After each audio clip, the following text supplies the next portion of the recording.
crazy movie. You said that just a second ago, and Yeah. thank you, and Yeah. you laughed. No, I mean it's the good crazy where you're like, wait, what? Like, what kind of right turn is this? Oh no, it's left. It's not right. It's left. The other left. Yeah, the other left, exactly. And I think that one of the things that makes it most effective is the almost dystopian, affectless recitation of the language. Oh yeah. Yeah, for me, the big thing in talking to the actors was that you have to say everything as if you mean it. Like, everything is black or white. Everybody, they read their emotions, or their emotions are just like on their sleeve. And I feel like the only character that gets a little bit of the gray is Imogen Poots' character, Anna. But yeah, like I felt like the comedy and the darkness was going to come from just like being very literal. So that was important to me. And Jesse Eisenberg is perfect. I love him. I mean, he's so perfect in his role. You guys have no idea how genuinely nice of a person he is. Like, there are people in the audience who know this for sure, who worked on the crew, or in film. Actually, I should bring them up. So Steve Terada, who plays Thomas in the film, you gotta get his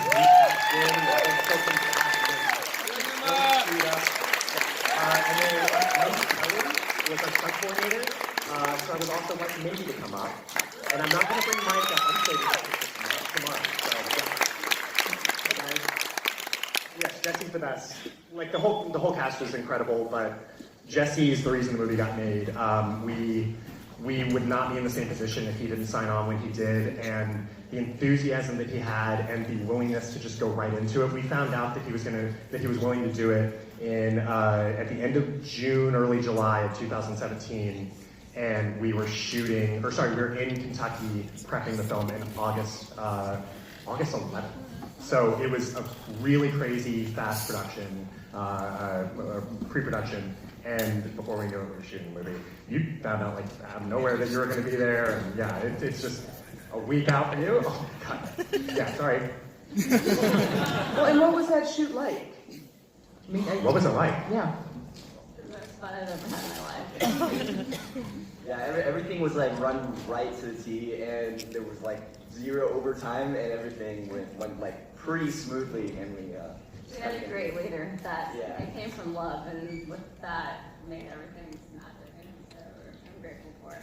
Well, did any of you all know karate at all? They both are experts. It's like, not even joking, they are both experts. Do you want to talk about your history really quick?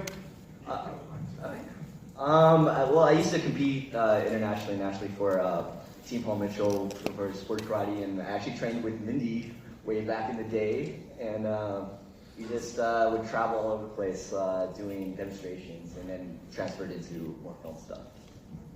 We were very lucky in that not only did Steve do his own stunts, he's a stunt actor and also an actor, but also having Philip, who plays, why am I blanking on his name? Kenneth, yes. Philip, who plays Kenneth in the movie, he is also a Taekwondo practitioner, so he was able to do all of his own stunts too. So having them being able to do that, and then also having Imogen, Jesse, and Alessandro just get in there and like do whatever they could with Mindy, some of it off like under the table, like just getting the training in when they could. Everybody was there to play, everyone was there to work, and we're a very small movie still. We're getting a really decent release, which is super exciting for a film our size, but everything was done because people wanted to be there, and yeah, I wouldn't be here if everyone didn't step up their game the way that they did, so. Do y'all have questions out there? Yes, go ahead. So, there was a lot that you were saying about toxic masculinity in that movie. Were you influenced by an individual, like a set-selling person, or a trend that you're seeing in society, or something else? So the question is, there's a lot about toxic masculinity in this. Were you influenced by a sensei type person or just the news? I mean, I take jiu-jitsu as an aside. I've been doing jiu-jitsu for 6 years. That's been a huge passion of mine.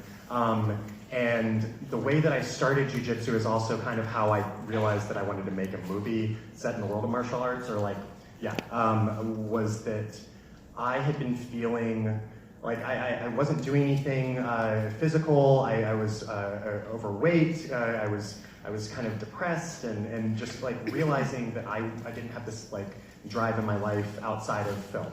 Like I made a movie, and I was just kind of thinking about like I didn't have that that thing that kind of was important to me outside of the career, and but I also really was questioning who I was as a man and what it meant to be a man, and realizing too that other men felt that way. I read a quote by Tom Hardy around the time that I was kind of coming up with the idea for the movie that loosely inspired the Jesse's monologue, like brief monologue in the middle of the movie where he says, "I'm afraid of other men, but I can be what intimidates me." Tom Hardy's was literally like him saying that he's afraid of other men, he's afraid to go to the gym and work out around other people, but he embraces that, and that he's able to take that and like mimic them and become them, and that's why he's an actor. And I just thought that was really cool, that he's this like super tough, cool dude, and you would think that he's just like got it all figured out, but even he like questioned his masculinity. And so I realized that was something that more people thought about than just me. And but that influenced the movie, and then also just wanting to do something set in the world of jiu-jitsu, or sorry, of martial arts, and putting a little jiu-jitsu in there too was cool. But yeah, I mean, I wrote this in 2015, and it's obviously something that people have been talking about forever, and just like the toxic masculinity aspect of the things, but it's really come around recently. So it, in a weird way, it feels more timely now than had it come out in 2015. But these were thoughts that were going through my head, and I'm sure they were going through all of your heads as well. Yes, striped shirt. I thought it was an interesting choice to set it in the 90s, which is a time when there's a lot of fear of crime and violence in the broader culture. I was curious why you chose that period as opposed to making it contemporary. So the question is, setting it in the 90s at a time when there was much less crime and violence in general. What was thinking behind that? It's interesting. So for me, I actually, so my first film, Vaults, is similar. I didn't necessarily pick a specific time period. I just wanted it to feel timeless. That one's a little easier to kind of pin down because it's around the time of deprogramming. But this one, for me, was more of just like, I wanted technology that, because we've got CDs, and we've got VHS, and we've got tapes, and we've got cassettes, and everything in between, and the monitors are different, but then he's driving like a 2000s Corolla. I just didn't want it to feel dated a few years from now. So I didn't want somebody looking at an iPhone 7 and then us in the audience being like, oh, that came out blah, blah, blah year. So I guess in that regard, I sort of, because this question's come up in Q&As before, I guess I failed in that sense because people are thinking about the time and dating it in the 90s, which is unintentional, but I just didn't want it to feel like a film that came out in 2019. That was the main thing for me.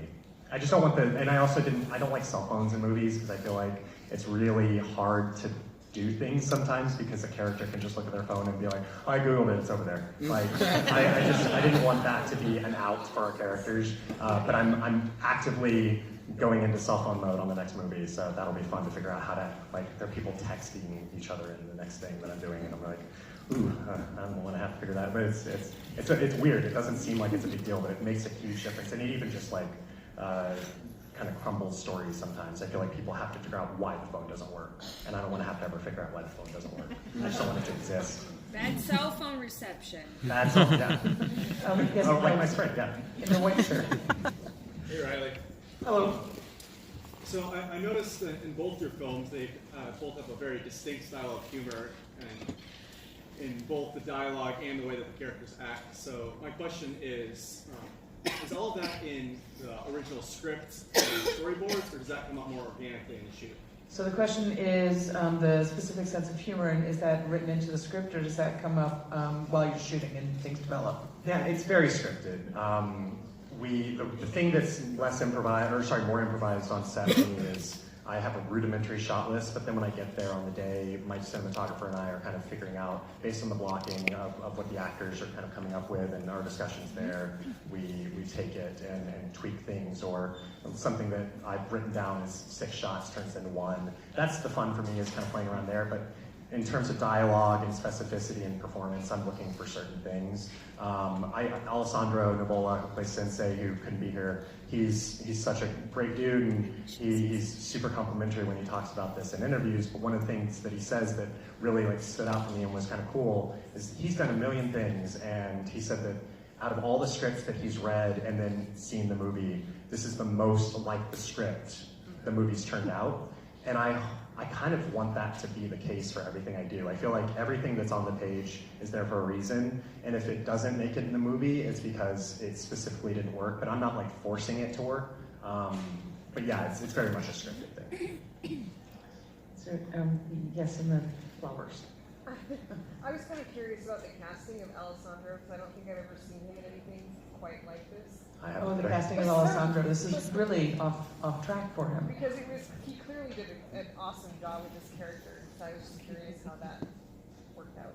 Yeah, Alessandro came on board 3 days before the shoot. So we were down to the wire, and honestly, like he knows too, that we were talking to some other people, and everyone was just afraid.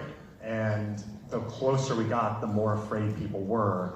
And Alessandro, to his credit, because I hadn't seen him do anything like this either, to his credit, his confidence was what made me say, if he's that confident 3 days out that he can do this, then I believe this man. And I'm glad I trusted him, because he came out, he says that he had 3 days of stumbling around figuring out how it worked. I think he had like 30 minutes. Yeah, the first day was tough because 3 days out, the first scene that he had to do was karate is a language, it's a way of communicating, and then do the whole kata at the same time. And did that answer your question?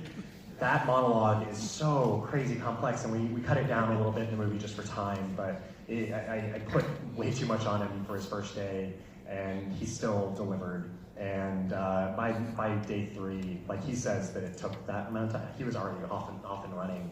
He's being a little too hard on himself. And so Bleecker Street has it, so it'll be out in theaters. Do you know the dates? Yeah, we'll be in theaters July 12th in LA, New York, Austin, and San Francisco, and we open wider the following week. So I don't know when exactly Seattle will get it. It'll probably be the week after, but that's not set in stone yet. But it will be in Seattle eventually, and it will play at hopefully theaters that SIFF is involved with. And we're a small movie. It was made with a lot of love, not a lot of money, and anybody who really likes the movie or thinks that their friends would like it, even if you don't think that they would like it, sometimes it's actually surprising to some people that they think, like they've gone into it and said, this didn't sound like my kind of thing, but I'm glad I saw it because I ended up getting something out of it. So tell your friends. It means a lot to us, and we'd really appreciate it. And we'll be around after, and I'm gonna, like I said, I'll be at the screening tomorrow. Happy to answer any questions anyone has, or talk, or take a picture, or whatever. I'm around. It's a thrill to be able to show a film like this in front of an audience that appreciates film. Awesome. Thank you so much. Thank you guys.